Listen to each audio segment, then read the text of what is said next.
We're back again and again and again and again para sa ating live stream. At nandito tayo ngayon mga kaibigan. Ang maglalaban ngayon ay ang ayan. Okay, ang maglalaban ngayon ay walang iba kundi ang Team Banana versus PS Esports. At makikita at matutunghayan natin dito mga kaibigan kung paano magbabalagbagan itong mga taong ito sa kanilang mga hero na gagamitin, kung paano nila ipupull off yung mga hero na gagamitin nila. Makikita natin dito. Kaya i-share nyo na yung live para makita nila kung sino. Siyempre, paano kung manalo kayo, di ba? E di kitang-kita na ng mga tao kung gaano kayo kalupit.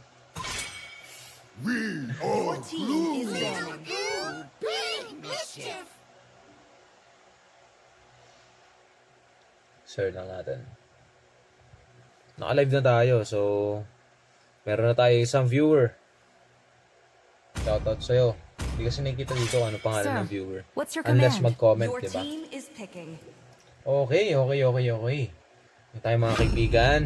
Okay. Si Flood Control, yan daw yung malakas eh. Nung last live stream, ano yan eh.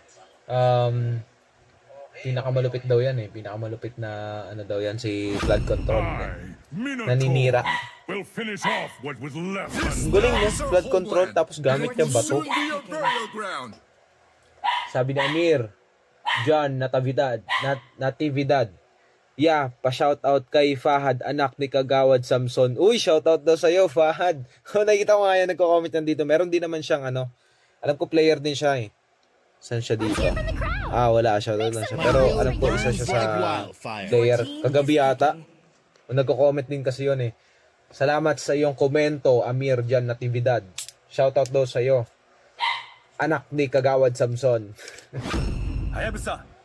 Your team is banning. Okay, so dito balik tayo mga kaibigan. Ang banning dito nung side ng Team Banana ay yung 1-1, kanilang huling binan, Fanny, and then itong Carmilla. Habang naman sa side ng hindi lang si Claire's sa side ng PS Esports, ang kanila namang binan dito ay yung Yuzong, Glue, and then yung last na ibaban ni Sota.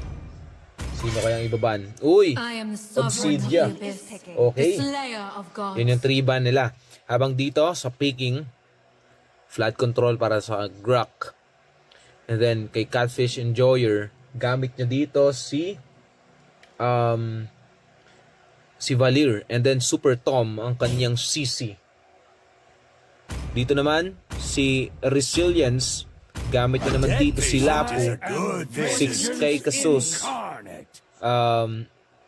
Basta kung ano lang yung basa ko dito parang si Jules nakaraan, JXLS basa ko dun eh. Pero yeah, anong basa ko dito? 6K Kasus dito sa Minotaur.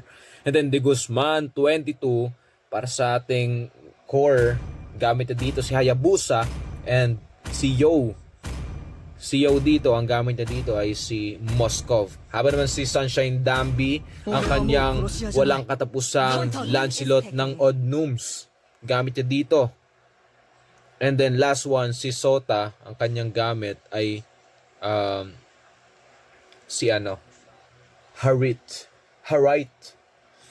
Okay, sabi naman ni Fahad Uvero Samson. Shout out kay Amir Jan Natividad, anak ni Kagawad Mira. Shout out do sa inyong dalawa, no? Shout outan kayo. Don't say a word. Kimmy's gonna bring you. Gusto ko makakakita ng mga malulupit na comments dito, yung yung tila bang pumupunit ng ng kaluluwa.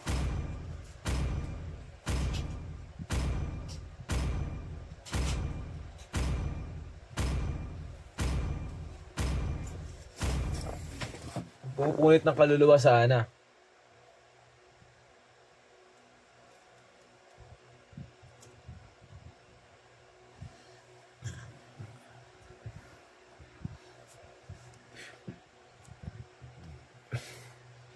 Oo. Gaganda ng mga... Uy, nakakiluwa oh. Sana all.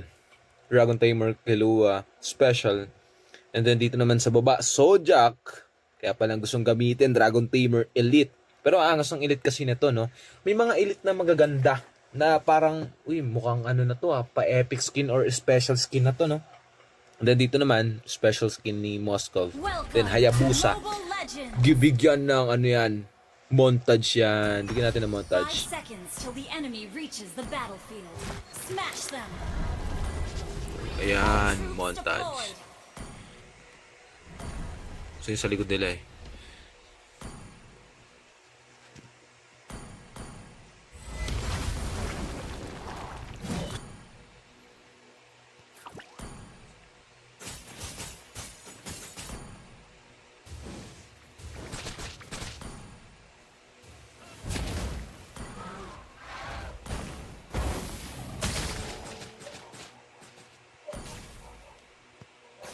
Okay.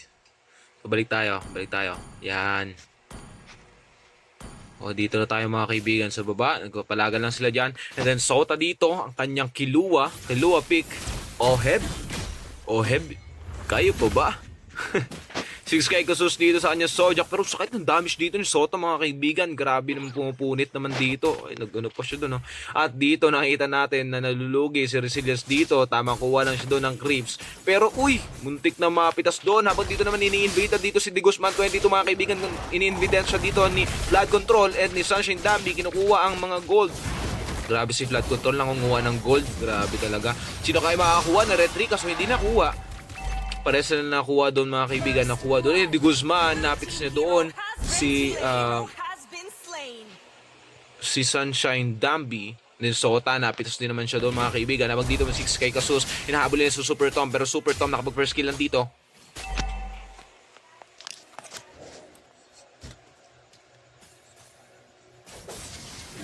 At dito 6K kasus mga kaibigan.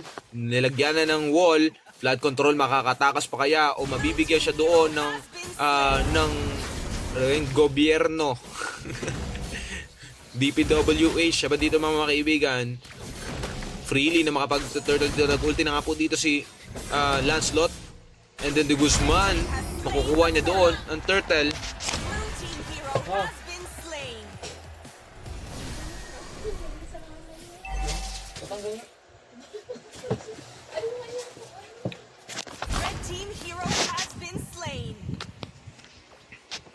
Okay, balik tayo.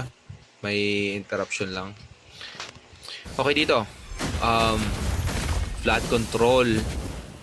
Mas masakit din naman yung damage dito ng side, magkabilang side. Pero lamang dito mga kaibigan ay yung Team Banana dahil nakuha din nila ang kanilang first turtle. Laban dito ng Sota, pinupush lang dito at limit si Yo. Pero kapag flicker in dito, pero nakaano pa siya doon, no?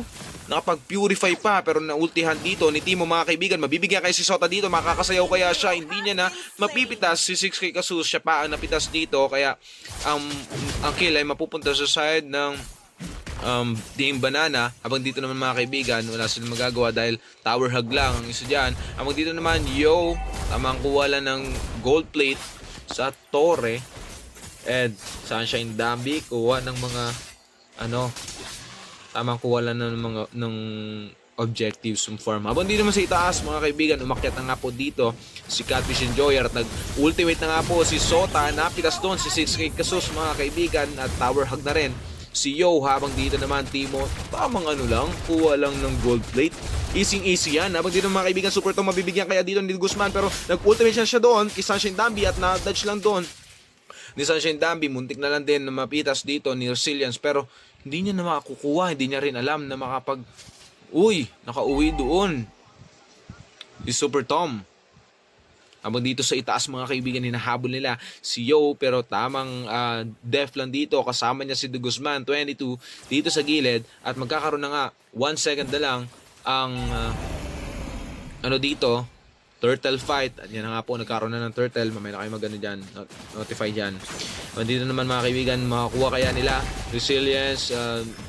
Nandoon siya sa front Ito mga kaibigan, nakuha na naman ni De Guzman, pangalawang turtle na nga po yun at nag-ultimate na nga po dito mga kaibigan si Resilience at mapipitas niya doon si Catfish Enjoyer habang dito naman tumatakbo na lang ang side ng PS Esports at nahihirapan na mag-ultimate na nga po doon mga kaibigan si 6K Casus kaso nga na-low siya dito pero mapipitas na ni Resilience dito si Sunshine Dambi habang si Flood Control naman ay mapipitas si Resilience dahil nahurangan niya dito mga kaibigan, ano?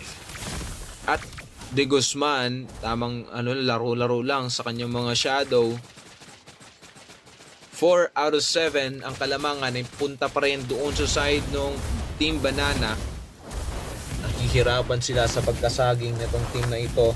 Dito naman nagsiuwian na ang ibang sa side ng Banana nang wala ng ng HP. Habang dito Sota, ganda pa rin ng niya, kahit na medyo nahihirapan siya. Si Sota dito, Ox lang, di ba?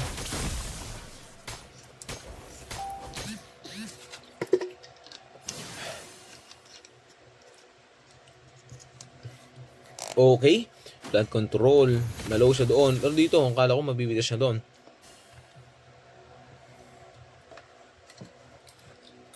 Ayan. Uy, dito sa baba, nabigyan doon si Sunshine Dambi, mga kaibigan. And Catfish Enjoyer, mapipitas pa kaya pero hindi na kinaya. Dahil nakapag-ultimate na siya. Pero dito sa likod, si Super Tom, naka-out pa doon si Timo. Habang Resilience nakapag-ultimate na nga.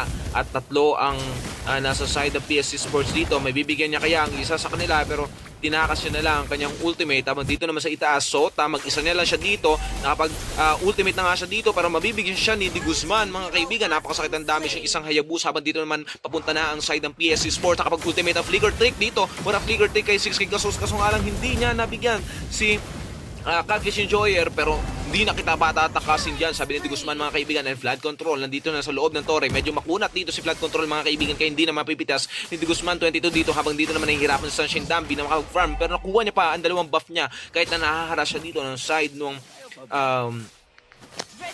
side ng Team Banana, mga kaibigan. At freely na naman sila na makapag-turtle dito at hindi na naman mababantayan ng side ng PS Sports. Pero Sunshine Dambi pumipitas doon, napitas na si Timo doon, pero ang turtle ay mapupunta sa side pa rin. Pangatlong turtle na nga po ito, mga kaibigan, at ultimate na ako sa loob ditong si Resilience pero wala siya mapipitas doon. At habang Super Tom, ang sakit din ng damage, 6K Casus nakapag-heal na nga dito, nakapag-out pa pero yung first kill dito ni Resilience, mga kaibigan, at pinang-out niya lang dito ng ultimate niya pero dito nabigyan si Sota, mga kaibigan, isang TP pa nga dyan sa kanya. Mahihirapan ang side ng dito, no, nung PSC Sports dahil na-earlyhan sila dito nung side ng Banana. Pero nag-ultimate na nga po si Moskov sa loob, mga kaibigan, at nag-ultimate na rin ang ilan sa kanila. Resilience, napitas na naman doon si Super Tom, mga kaibigan, pitas ng dalawa sa kanila pero Sunshine Dambi, napitas siya doon ni Yo. Abang dito, Flood Control tumatakbo, nakapag-ultimate na nga, nakapagpataas na nga dito si 6K Casus. Habang naman si Flood Control makakatakas pa kaya, hindi na siya nakatakas kami ng mga gobyerno, mga kaibigan, at dalawa na lang natitira sa side ng PSC Sports. Mapipitas pa kaya ni De Guzman dito pero natulak siya dito ni Valir, mga kaibigan, at dito nakapag-ultimate na nga. Grabe ang connection dito, flicker trick para kay Resilience. Dito sila sa loob ng torre pero De Guzman, mapipitas siya dito ni Super Tom, habang ni Resilience naman ay makakauwi pa kaya o mapipitas siya dito ni Super Tom o ni Sunshine Dambi. Habang nakapag-ultimate na si Sunshine Dambi dito, pitas siya kay Super Tom, mga kaibigan, dahil nandun sila sa loob at dalawa ang mawawala sa side ng Team Banana at dalawa rin naman na mawawala sa side ang nawala sa side ng PS Sports. Habang dito, mga kaibigan, Timo nagpapalakas lang siya dito, kuha lang siya ng mga gold sa mga minions. Kasama niya dito si 6K Casus. Grabe din yung nila, no, yung tandem nila. Ang ganda kasi ng may Minotaur ka sa team dahil meron na nga siyang heal. Uy, wait, nagdalag. Meron na nga siyang heal ang isang Minotaur. Naglalag ako. Sunshine Dambi dito, niya lang. Medyo nahihirapan siya. Yeah. Nahihirapan na side ng PS Sport dito dahil kuha na ng Team Banana yung dito yung kalamangan. Dahil 7-16 at ang buong side ng Banana ay nandito na sa Lordans. Habang Flood Control nandun na siya sa damo, nag-aabang na sila na makakuha, mapipitas sa kanila nang sa ganon ay makuha nila. At habang nag-ultimate na nga po dito 6K Kasus with a follow-up dito ni Resilience. Pero sino makakuha ng Timo? Nakuha ang Lord mga kaibigan. At mapipitas kaya dito si Sota, Sunshine Dambi, and Flood Control. Babagsak dito. Kasama na rin niya si Catfish Enjoyer. Mapipitas kaya siya doon. Nakuha siya dito mga kaibigan ni Sota. Dito sa likod, 6K Kasus trying to kill pero hindi niya nahinabot. Naubos. Dalawa na lang ang natira. Sa side ng PSC Sports, hindi na nila madidef ang second tower sa kanilang mid. Nahihirapan na nga sila dito mga kaibigan. Buhay pa ang 5 sa side ng Banana pero dalawa ang napitas dito, 7-19. Ang kalamangan ay napupunta pa rin, ay punta pa rin doon sa side ng side ng Team Banana. Habang dito mga kaibigan, Sunshine Dambi, pipitasin si Timo, basic kill, isang kill pero mapupitas din kaya siya dito no side ng Team Banana. Mali ka na pinasok dyan pero makakatakas pa siya doon. Grabing play ang ginawa niya dito. Habang dito naman si Yo, pinatas niya dito si Sunshine Dambi. Sabi niya kung hindi nyo kaya yung pitasin yan, ako na lang ang pipitas dyan. Habang dito pumasok siya sa loob at Flood Control, nakapag-ultimate na nga doon kasama ng Lord, ultimate na siya pero si 6K Kasus ay mapipitas si Flood Control dito mga kaibigan. 3 na lang ang natitira sa side nung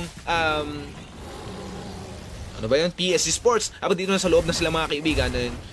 Di Guzman papunta at pabalik na siya dito, and Yo, tatapusin nila kaya dito ang laban. Ang sakit ng damage ni Yo dito mga kaibigan. Na-pin down doon si Super Tom, mabibigyan kaya siya doon, at ang first game yata ay mapupunta agad sa Team Banana. I-clear pa kaya nila doon? Di na po nila kakayanin, at ang first game talaga ay mapupunta sa side ng Team Banana. Sabi dito ni Valdez Joel Gonido, palo pinsan ko, balagbag si Genex. Oo nga, ang lakas nila dito pero nahihirapan sila kasi na-earlyhan talaga sila dito ng side ng Banana. And good job. Ganda ng ano nyo dyan, no? Good job sa inyo, good job. Isa pa. Game 2. Bala